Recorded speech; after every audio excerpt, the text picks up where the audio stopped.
Hey guys, it's me Chandrik, and today I want to talk about the latest interview between Genshin Impact developers and GameSpot. I believe you already heard this from a big content creator or social media from a day ago. I want to make that video also, but I'm kind of sick, so I cannot make it. So in here, we will talk about not just point of view of the gamer. Mostly in content creator, just talk a point of view of themselves or gamer side though. In here, I will make add-on about business and gacha game itself. Though I know you will not hurt in terms of business, but now you have to realize that gaming is already become into business, so you have to accept it though. And then after that, I will talk we will start with the first question. So first question is about like 3.0 until 2.2 will kind of have a shortened update by 1 week. Yeah, I think all of that already know, so we can skip. This is what the most important. Like currently Spiral is the only true end game for the high adventure ranks.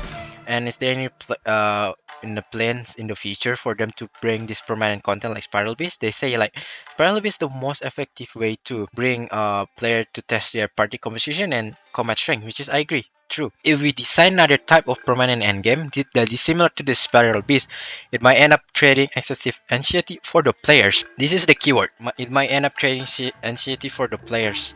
Not everyone interested in the Mass Script. Mass Script is Spiral Beast. Just like the Genius TCG, that's referred in 3.2, they're working also that like this kind of the interesting gameplay for the future though. So I mean, it's kind of like another they more toward into casual gameplay low like TCG maybe before Serenity Pod. It's very casual, right? So they kind of want to look at those such of things though. So yeah, that's another also that you need to pay attention. Later I will connect and you will understand why. As an open world game, Genshin Impact has natural compatibility with various type of the gameplay, which give us confidence in the long-term operation. This is their goals, long-term operation. So this is one, this is two that you need to highlight in this one in this second question stop. Now we will skip this third question first because the second have the connection with the fourth, then that probably you will understand why they will not make another Spiral Abyss. The new interaction of the Dendro creating a new reaction, right? So they say in the future, is there any additional new reaction for the elements, or like let's say the example like new Geo elements reaction or Dendro reaction? But they say we have such no plans like that for the time being. With the release of the Dendro, they think 7 element already become somewhat complex. For them, there are other ways to increase the fun for the players rather than simply increasing complexity of the game rules. This one sentence is very important to connect with the previous questions though, so pay attention. So in here they say with easy and open rules, see, they want to make it this game it's not so complex and easy, and open rules give sometimes. So that means right, they can take their own time, not rushing, chill. Player will be come to discover their own ways to develop their builds. So they kind of want like we chill out, we kind of discover our own ways to develop our build, and easy and open rules that they can easy to understand by people, which is fair. So they feel like this is fun for this game. So you understand? Because they don't want to make people molding, or they don't want to people stress out. They don't want to give the anxiety to the player because they want to the long-term operation, and also they don't want to make it too complex because they want actually people to take their time, and they want to make it easy and understand by the people. If you kind of think like this, which type of the player that suit the most of this case? For absolutely casual gamer, they this daily 100%, I mean, we just aim for mainly casual players, not hardcore gamers though. And actually it's kind of true though, because I have a backup evidence that this is from my story itself, that my friend from elementary school until high school, she never play any game at all though. Actually two of them never play any game. They just maybe like anime, art, music, something like that. They never touch. They very studious person. But in the end, like last year, asked, why you even play Genshin Impact? Because she kind of asked me for help, right, for Genshin Impact because my hair kind of high that time. And she say like, yeah, I play Genshin Impact actually, but I kind of curious why you never play game in the, in the like even in high school. But she say like, because I like the art. I like the music, I like the story, and it's kind of like anime stuff like that, right? So kind of like whip and other stuff like that. And I would say, okay, makes sense. That's kind of you actually. So see, she even played Genshin Impact, not even from the gamers. She's very casual, but she just enjoy how the story, the art, the gameplay that's very simple, whatever that they. It's not put her in the pressure. She don't even give care about the spiral bit itself though, and she really like to draw kind of like Genshin Impact fan art, something like that. So see, from that evidence, I think Hoyoverse really want to get the market share as much as they can though, and I think if they want to get a high of market share, that means mostly will come from casual players though. By the way, market share mean like they want to attract the mostly people play Genshin Impact as much as they can. Of course, if they want to do that, the one that can aim is what casual player, right? If they only target niche player, the target is only specific. It's very niche. It's only small area. But if they can target casuals, the people that just want to play game for fun but not really into pressure or something like that. Yes, then yes, the main casual player is the main aim, right? And I think it's not besides of that. I think from their statistics, from the survey that they did, their demographic that they see, mostly the people that spend money in Genshin Impact is probably mostly is casual player. That's why they want to entertain them. And I believe it kind of makes sense. If the player that spend money in the game, most of the time, what they have a good income, right? They have a kind of high amount of the income. That means usually if that kind of case, they kind of busy, right? They at least already kind of high position, or at least they have a lot of business to take care. So that means they will not have actually have a lot of time to play games though. So that means actually the one that hardcore player it just come from who? Either content creator or free to play. Free to play players that actually come from what? People that really spend the money, right? Or people that not really contribute much in terms of the spending money in the game itself though. I mean, I know free to play player is very important, but I would say in terms of Genshin Impact, it's kind of not really impactful because what their best player is actually very high. Even they lose half of the free to play players, they still can stand though. Because I believe even the well will not never leave though. If the well players still remain same like this, they will not even kind of bother at all. They feel it's fine already. Even like 3 years later, is a little bit decline. I think they don't really care also because what they already get a lot from first couple of years of their revenue, and they will can focus in another game that can do the same like this Genshin Impact though. So for sure though, it's kind of sad that they kind of more into dedicated into the like casual gaming stuff rather than niche though, because that's the main target right now. So if you're kind of like hardcore gamer right now that kind of disappoint lately, all the Genshin Impact stuff will be kind of monotone, morely like kind of only like hide and seek stuff, TCG stuff that you feel, oh dang, that's so lame, that's no battle. I believe, I mean, I suggest you should stop playing Genshin Impact. If not, you will be more and more disappointed. You know, our routine as a endgame player right now, what? Do event, do Spiral Abyss, there's a new character pool, we will see what the builds. After that, repeat again though. Trust me, that what we will do in the end. And let's go to the question that we skipped, which is this is about the buff character though. Genshin Impact is going into 2 years, expanding the roster. Some older character get left behind or agree, and some of them getting character like power creep, especially with the new character, much getting stronger choice agree. Is there a plan for the older character to getting upgrade and make them more viable? So the answer is a little bit weird. They say if the character only assessed by single dimension numerical strength, power creep could be an issue though. However, Genshin Impact rules of gameplay are more impactful than how strong the character is. They simply mean that they don't want to buff the character directly by the number though. They don't want to like say like they want to increase the skill number, they don't want to increase the delook attack or whatever pyrodom. They will not do such a like that, but instead they want to do like this. The new battlegrounds, the new challenge, or the new teams, all the potential that bring new life to the existing content though. This is mean that they want to buff this character by the battlegrounds, maybe challenge, although I don't know what kind of challenge if there's no other spiral beasts content though. But they say new team and builds that I can only understand these two. And I think I kind of agree. We can take a look like Cocopium. First time I'm sorry, Kokomi. People say Kokomi is what? Cocopium or Copium.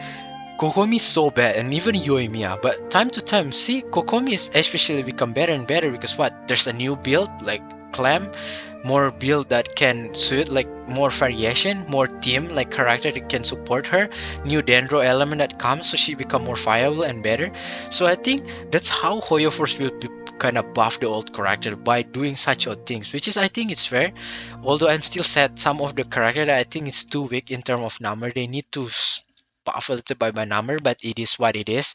I think it's still kind of fair as long they didn't do this kind of cheapskate things though, because they will make this character kind of evolution or kind of like what we say awakening. This is means like this old character become a new form or new, they say new me, the new character. So she or they, she he becomes stronger, looks kind of more badass than before, kind of time skip thingy, become like more edgy, more sexy, something like that, stronger, whatever.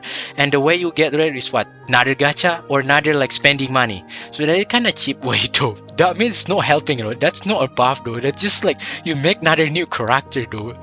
From the old asset. And in here it's about resin that people actually kinda complain, and I think I will set my own opinion here. They say the world tech continue expanding, more challenge, more daily and bosses, right?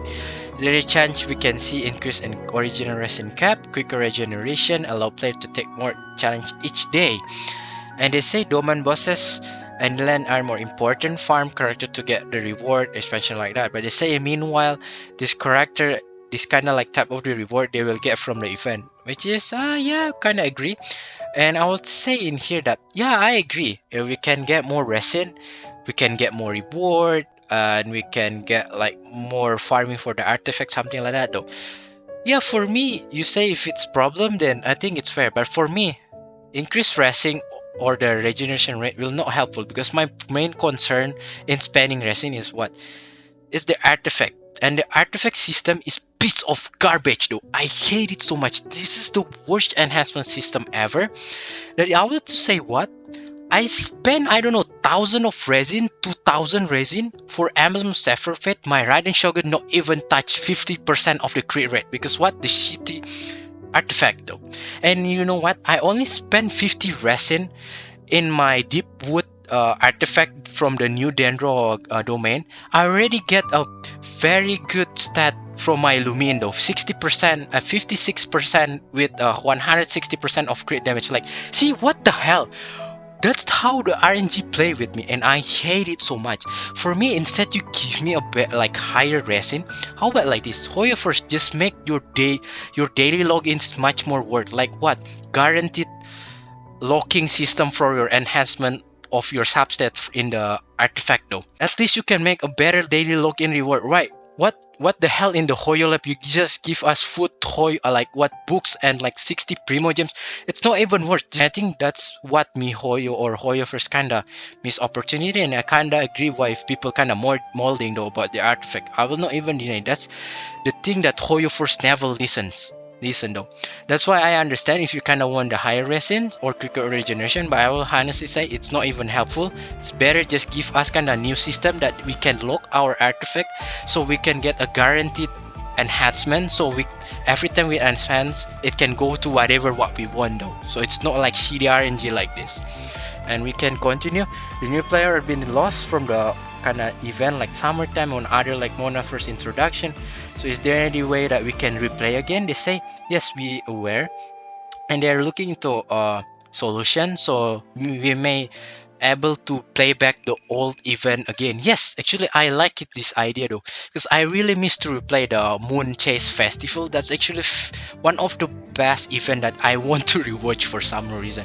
So they want to do that in the future. They hopefully they still figuring out, and I hope they can figuring out. And this is about costume, about the travel itself though. So costume already add right into like maybe Dingguang, Diluc, something like that. So how likely for the traveler to come though? But they say it's an intriguing idea, design outfit accessories for the region for traveling, but they say they don't have anything to share in front of though. We're always considering a new idea. So they say they kinda slowly refuse like this. We don't have any plan, but we're considering it though.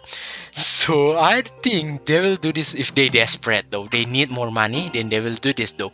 But until right now, they don't think it right now. Which is I think it sucks though. That's an easy money for you. Just do that. I want my Lumin to become better. I will pay for Lumin. So I like Lumin right now at least from the Dendro. So yeah, I think it's kind of missed opportunity. Follow previous question. Everyone seems to get a little bit accessories for the quest like mask crown, flower crown. So have you considered turning this temporary accessory into permanent cosmetic? So they say we've been discussing this question with the team with the similar array. However, we don't have any news or reveal to reveal at this time. So they say in here they already have some suggestion to the team, but they didn't want to share more in the detail. So I guess will be realized in the future, but we just don't know when. Because I agree, I really like to put the flower crown for Lumin. It's look very pretty on her. So I will be very glad if they can do that. And the last question, this is about collab. So they say on top of Genshin Impact, Hoyoverse working in other game like ZCC, Honkai Starlight, Honkai Impact Third, and then the crossover before with the Honkai Impact Third, like Kaching and Special, like yeah, correct. Arrive in the Genshin, correct. So is there any plan to do the reverse? So this is like they ask like Honkai Impact come into Genshin. So they say in terms of characterization, we wish to channel more effort into creating character from the world of Genshin Impact. They say if there are opportunity crossover in the future, we will be sure to share them with everyone. So they just say kinda slow in here. If they have a perfect timing or perfect opportunity, they will absolutely do this. I think this is high chance they will do that though. I think right now most of the free-to-play players or hardcore gamer right now really hate me right now because yeah, I literally just say it is what it is from the standpoint in the I think how Hoyo first approach in the interview. So it's not because kinda discouraging you, but it is what I see. But I have to say on some point I agree from stand of free to play and hardcore players. Yeah, I agree if you feel like you kinda get underappreciation by Hoyo first because it feels like too focused with the casuals though, but they kind of a little bit ignore with free to play especially or kind of hardcore gamers though, because I believe maybe adding a little bit of kind of end game, even not that much, I think it's a little bit can satisfy for the hardcore gamers, right? Or even just make it a little bit reward. Let's say I already say what they happen in the artifact, they can make the log system that better, so at least free to play players, hardcore gamers a little bit satisfied, not gear even mold, or probably just make it better in terms of lock-in system reward, because Hoyolab lock-in system reward is still very bad for me. It's very different in other gacha game that at least give you like one pull per week, that I think still better than what they Hoyo first did, 60 primos per month. Wow, that's something, right? So it's very underappreciated. I understand. Maybe they can do the commission reward, like they give more resin so those people that kinda still want to do a lot more in the boss, they can get more chance to fight boss, because like time to time we will have more boss right weekly, then we need to spend more resin for the boss itself. So yeah, it's kinda sad with those kind of free to play players or hardcore that want to play more didn't get really so much appreciation. If you kind of heard the kind of famous for they say that even though you know what the best, it doesn't mean that you cannot do better, right? So actually they can do better from what they think they already do best right now. But yeah, it is quite sad from yeah how they a little bit harsh for the free to play players or the hardcore gamer. So yeah, pretty much that's it though. I hope this a little bit fun discussion can open your mind. Yeah, I give you a little bit of advice if you kinda like hardcore player that cannot stand up with these monotones, because I also say Genshin Impact will not change that much in terms of battles, okay? It will stay remains like Spiral Beast, Commission, like do domains. If there's new character we pull, we test and we repeat like that. Yes, we do events, Archon, something like we repeat that all same again. If you cannot maintain like that at least for until the end of Genshin Impact, then stop it. This game it's not for you. Although I know you already invest a lot, but I think it's better for your mental health to stop and play other game. But if you really cannot move on from Genshin Impact, treat Genshin Impact as a casual game starting from right now, don't treat Genshin Impact like 10 hours in a day. Try to move on. Spend a little bit time in Genshin Impact and play others games though.